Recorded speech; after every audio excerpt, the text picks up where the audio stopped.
Hi everyone, welcome back to our channel. I'm back with another tutorial video. In this tutorial, I'm about to show you how to remove member from Snapchat group. So I'll be guiding you throughout this video. Make sure to watch this video till the end and also make sure to update your Snapchat application to the latest version. So first of all, open up your Snapchat application. So once you open up your Snapchat application, tap on the chat icon which is in the bottom left corner of your screen.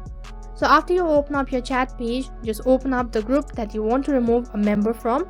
As you can see, this is a particular group that I've created and want to remove a member from right over here.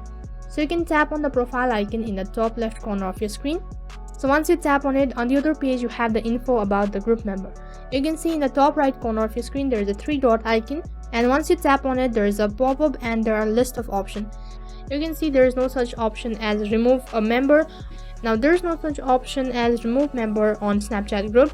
Now what you can do is there are some alternative method which you can give it a try.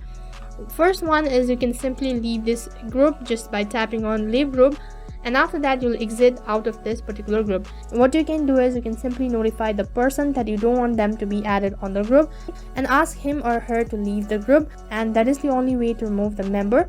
So last but not the least, what you can do is simply long press on the user ID or their profile icon, and after that there is a pop-up and you can just tap on manage friendship. So after doing this, what happens is that you will remove this particular person from your Snapchat account, which means that he or she will be no longer included on your Snapchat friend list. So those were the only alternative method to remove member from Snapchat group. So that is all for this video. I hope the video was helpful. Make sure to like, share and subscribe to our channel. Thank you for watching.